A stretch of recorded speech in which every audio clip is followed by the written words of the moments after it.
Hello दोस्तों, कैसे हैं आप सभी को मेरे ओर से जय यीशु, जोहार, नमस्कार और जय धर्म। तो आप सभी को मैं आज वोट को लेकर कुछ कहना चाहता हूं। सबसे पहले मैं आप लोगों को बता दूं कि जो भी लोग वोट मांगने के लिए आते हैं वो लोग किसके लिए वोट मांगते हैं। सबसे पहला सवाल, जो लोग भी वोट मांगने के लिए आते हैं आप लोगों के पास, वो लोग सबसे पहले किसके लिए वोट मांगते हैं, के लिए या फिर पार्टी के लिए। देखो दोस्तों, जो लोग भी वोट मांगने के लिए आते हैं आपके पास, वो लोग सबसे पहले खुद के लिए वोट मांगते हैं, क्योंकि वो लोग सबसे पहले खुद के लिए वोट मांगते हैं और पार्टी का बात तो बाद में है। क्योंकि देखो, यदि उनके पास कुछ नहीं होगा, यदि उनको कुछ फायदा नहीं मिलेगा, यदि उनको कुछ प्रॉफिट नहीं मिलेगा, तो क्या वो लोग वोट मांगने के लिए आएंगे?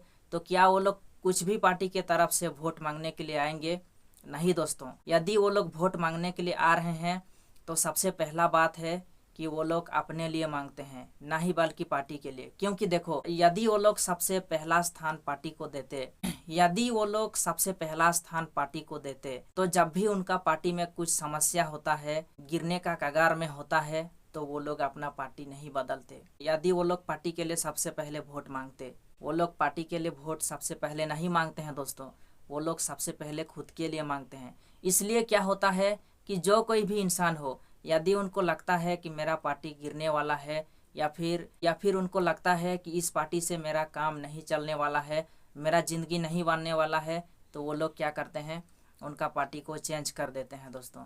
तो इससे साफ पता चलता है कि वो लोग सबसे पहले पार्टी के लिए नहीं, सबसे पहले उनके लिए ही वोट मांगने आते हैं। ठीक उसी प्रकार दोस्तों, हम सभी को भी क्या करना है, अपने लिए वोट देना है। हाँ, देश के लिए वोट देना है और ऐसा व्यक्ति को वोट देना है जो कि हमारा ज़िंदगी को बना सकता है और जिसको वोट देने से हमारा देश बच सकता है और हमारा जो भी समस्याएं हैं वो दूर हो सकता है।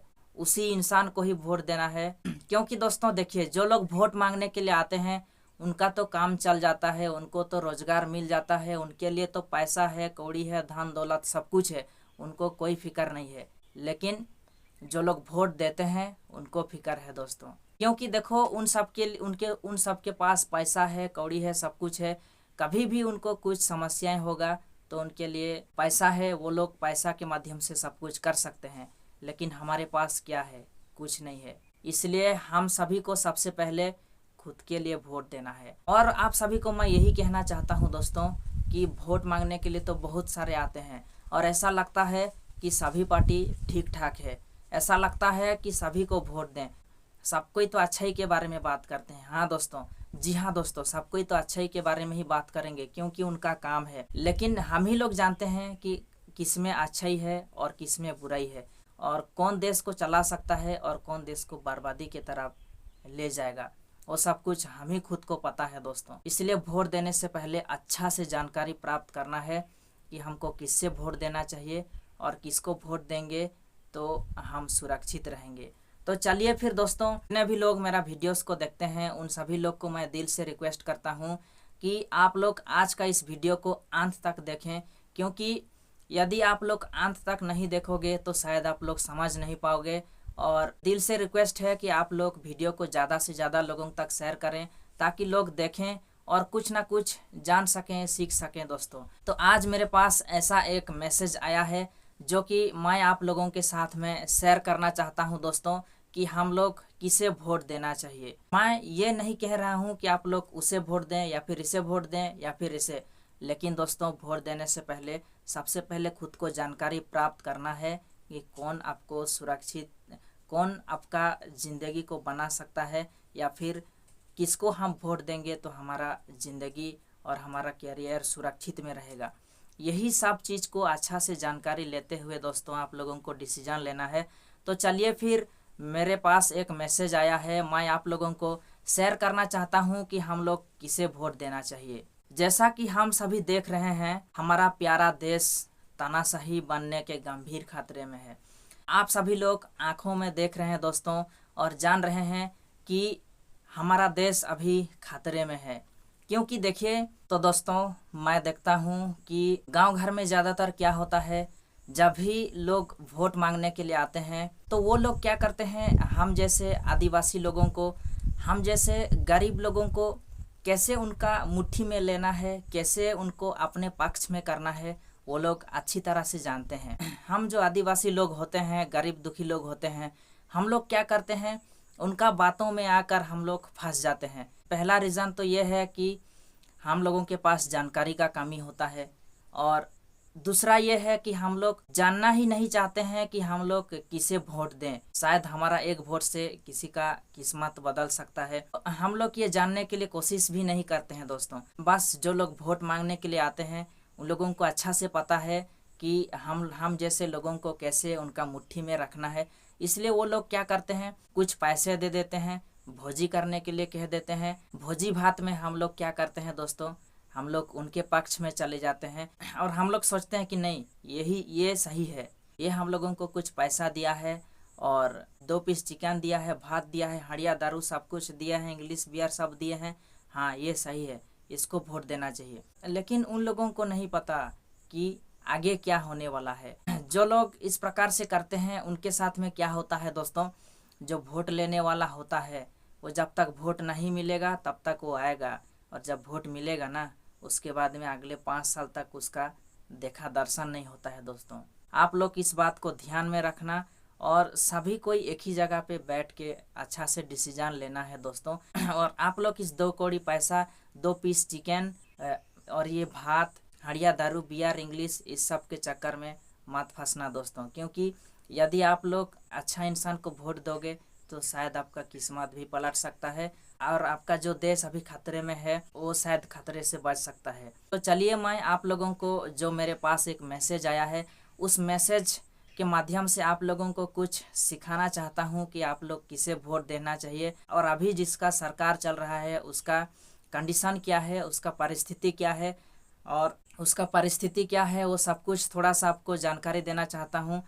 वैसे यहाँ पे तो बहुत कुछ लिखा हुआ है, लेकिन जो मेन पॉइंट है वही सब चीज़ों को आप लोगों को मैं समझाने के लिए कोशिश करूँगा दोस्तों, और आप लोग अच्छा से समझना और वीडियो को अंत तक देखना और ज़्यादा से ज़्यादा लोगों तक फॉरवर्ड कर देना दोस्तों। तो जो मीडिया वाले होते हैं वो लोग बिक चुके हैं, इसलिए क्या होता है, जब कोई भी किसी के साथ में अन्याय होता है तो वो लोग उसको दबा देते हैं दोस्तों, और यदि कुछ ऐसा उनके पक्ष में यदि होता है तो वो लोग उसको इतना ज़्यादा से फैलाते हैं, इतना ज़्यादा से फैलाते हैं कि वो बहुत सारे लोगों तक पहुंचता है और लोग सोचते हैं कि हाँ यही सही है।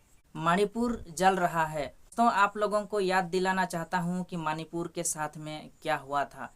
मणिपुर के जो लोग हैं वो लोग कितना समस्या में पड़े थे और कितना असुविधा का सम्मुखीन हुए थे, आप लोगों को अच्छी तरह से याद है दोस्तों। और आप लोग इस हड़िया दारू और ये 2 पीस चिकन के चक्कर में मत भूल जाइएगा कि मणिपुर के साथ में अभी रिसेंटली क्या हुआ था। बाबा साहेब अम्बेडकर के संविधान को बदलने की घोषणा की जा रही है। आप लोग अच्छी तरह से जानते हैं कि भारत एक सार्वधर्मिक राष्ट्र है दोस्तों, और बाबा साहेब अम्बेडकर के संविधान को बदलने की घोषणा की जा रही है। आप लोग अच्छी तरह से जानते हैं कि अभी एक नारा लग रहा है, आपकी बार 400 पार। कहने का मतलब है दोस्तों कि आपकी बार यदि 400 पार वोट यदि हो गया, जो भारत का संविधान है उसको बदला जाएगा दोस्तों। कहने का मतलब है जो संविधान है उसको लिखने का समय में, उसको बनाने के समय में कुछ गलतियां हो गया है, इसलिए आपकी बार यदि 400 के पार हो गया तो भारत का संविधान को बदल दिया जाएगा दोस्तों।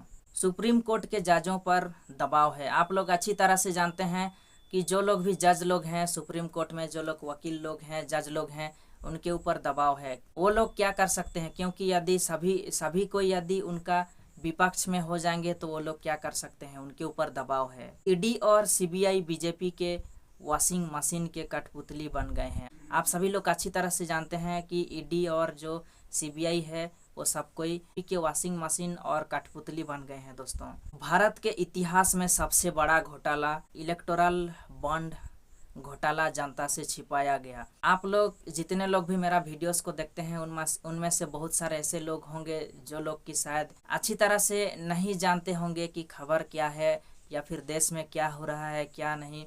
यदि शायद आप लोग नहीं जान पा रहे होंगे, आजकल ऐसा हो गया है दोस्तों कि बहुत सारे ऐसे कुकारनामे सब है दोस्तों जो कि लोगों से छिपाया जा रहा है। एक सत्ता के भूखे राजनेता के लिए हम ये विरासत नहीं खो सकते। बहुत महत्वपूर्ण है कि हम भारत के लोग जागें इससे पहले कि देर हो जाए। दोस्तों, आप सभी को पता होगा कि लोग सत्ता के लिए इतना पागल हो गए हैं कि इतना ज़्यादा पैसा खर्च कर रहे हैं, इतना ज़्यादा पैसा खर्च कर रहे हैं कि यदि उस पैसा को यदि कुछ और चीज़ों में खर्च करते तो उससे बेहतर होता। दोस्तों, पैसों को किस तरह से खर्च किया जा रहा है वो सब कुछ के लिए ही है दोस्तों, सिर्फ और सिर्फ उनके लिए है। लेकिन वो लोग कभी दूसरों के लिए खर्च करना नहीं चाहते, वो लोग कभी दूसरों के हित के लिए खर्च करना नहीं चाहते। लेकिन जब उनका खुद का बारी आया, अभी सत्ता का बारी आया, तो वो लोग किस प्रकार से पैसों का खर्च कर रहे हैं आप लोग खुद जान रहे हैं। दोस्तों, वो लोग क्या कर रहे हैं, पैसों से लोगों को खरीद रहे हैं, पैसों से वो लोग लोगों को खरीद ले रहे हैं, अपने पक्ष में कर ले रहे हैं। इसलिए आप सभी को इस सब चीज़ों के बारे में जानकारी होना चाहिए और ये सब चीज़ों को सोच के वोट देना चाहिए। याद रखें दोस्तों, अगर भारत पूरी तरह से तानाशाही बन जाता है, अगर भारत यदि पूरी तरह से तानाशाही बन जाता है, आपकी आवाज़ हमेशा के लिए दबा दी जाएगी। आपका जो आवाज़ है, आप लोग यदि कुछ चीज़ों को लेकर कभी ऐसा महसूस होता है जो हो रहा है वो गलत हो रहा है, ऐसा यदि आपको कभी महसूस होता है तो आप लोग प्रदर्शन करते हैं, लेकिन वैसा कभी नहीं हो पाएगा। दोस्तों, आपका आवाज़ है उसको दबा दिए जाएंगे, आप लोग ना ही कभी आवाज़ उठा पाएंगे, ना ही आप लोग किसी के बारे में कुछ कह पाएंगे। सोशल मीडिया पूरी तरह से सरकार द्वारा नियंत्रित होगा। जो सोशल मीडिया है वो पूरी तरह से सरकार द्वारा नियंत्रित होगा, यानी कि सरकार जैसे चाहेंगे उस प्रकार से होगा। दोस्तों, हम उसमें और कुछ नहीं कर सकते। किसी भी मुद्दे पर कभी भी प्रदर्शन की अनुमति नहीं होगी। आप लोग अच्छी तरह से जानते हैं कि अभी हम लोग यदि कुछ पाना चाहते हैं, कुछ करना चाहते हैं, तो हम लोग क्या कर रहे हैं, हमको यदि नहीं मिल रहा है तो हम लोग प्रदर्शन कर रहे हैं, प्रदर्शन करने के बाद में हमको मिल रहा है। दोस्तों, लेकिन ऐसा और कभी होने वाला नहीं है। यदि हमारा भारत यदि पूरी तरह से तानाशाही बन जाता है तो और ऐसा कभी होने वाला नहीं है, आपको और कभी प्रदर्शन करने का अनुमति ही नहीं मिलेगा। आप क्या खाते हैं, क्या पहनते हैं, क्या देखते हैं, यह सब सरकार द्वारा नियंत्रित होगा। आप क्या खाते हैं, क्या पीते हैं, कहाँ जाते हैं, आप किसे प्रार्थना करते हैं और आप जो कुछ भी करते हैं सब कुछ सरकार द्वारा नियंत्रित होगा, कुछ सरकार के हाथ में होगा। मतलब आप लोग समझ सकते हैं कि आप लोग एक स्लेव बनने वाले हैं। स्लेव मतलब कि आप लोग प्रजा बनने वाले हैं, यानी कि राजा का हुक्म जिस प्रकार से होगा वैसा ही आपको करना पड़ेगा, आपको पालन करना पड़ेगा। जो सूरत और चंडीगढ़ में हुआ वो पूरे हिंदुस्तान में होगा। एक राष्ट्र शून्य चुनाव, जो कि अभी सूरत और चंडीगढ़ में हुआ दोस्तों, ठीक उसी प्रकार क्या होगा, पूरे राष्ट्र में होगा। मतलब कि यदि आपकी बार 400 पार, तो समझ लीजिए कि और चुनाव नहीं होने वाला है, शून्य चुनाव, और चुनाव होना ही नहीं है। आप लोग यदि चाहे वो खराब करे या चाहे वो खराब काम करे या फिर अच्छा काम करे, चुनाव और कभी नहीं होगा। दोस्तों, सिर्फ उनका ही राज चलेगा, वो लोग जैसे चाहेंगे वैसे करेंगे। और इसमें नुकसान किसका होगा, जो हम जैसे आदिवासी लोग, जो हम जैसे गरीब दुखी लोगों का ही नुकसान होगा। दोस्तों, क्योंकि जिसके पास पैसा है, कौड़ी है, धन दौलत है, उनको कोई फिक्र नहीं है, वो चाहे जिसको वोट दें, उनको वोट से क्या मतलब है, क्योंकि उनके पास तो सब कुछ है और हमारे पास क्या है, कुछ नहीं है।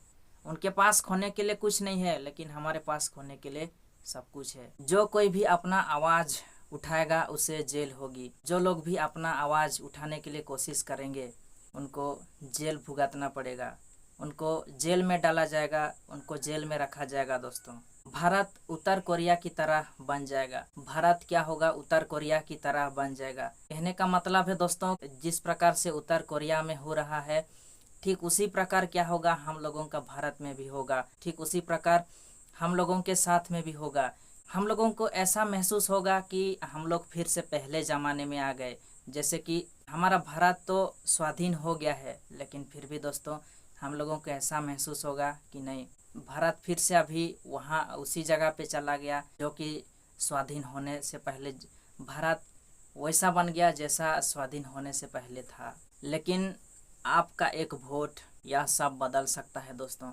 लेकिन जितना भी मैंने आप लोगों को जानकारी दिया, जितना भी मेरे पास मैसेज में आया था, उनमें से कई अच्छे पॉइंट को जो मैं आप लोगों को बताने के लिए कोशिश किया, उस सब चीज़ों को यदि आप लोग ध्यान में रखते हुए यदि आप लोग वोट देंगे तो शायद किस्मत बदल सकता है, शायद आपका वो एक वोट ये सब कुछ बदल सकता है। इसलिए आप सभी को दिल से रिक्वेस्ट है कि आप लोग इस सब चीज़ों को ध्यान में रखते हुए वोट डालें दोस्तों, ताकि हमारा जो संविधान है वो बच सके और हम लोगों का ज़िंदगी भी सुरक्षित में रहे और हम लोग भी एक सर्वधर्मिक राष्ट्र की तरह ज़िंदगी जी सके जैसे अभी हम लोग जी रहे हैं दोस्तों। तो चलिए फिर हम लोग मिलते हैं नेक्स्ट वीडियो में। आज के लिए इतना ही। आप सभी को धन्यवाद।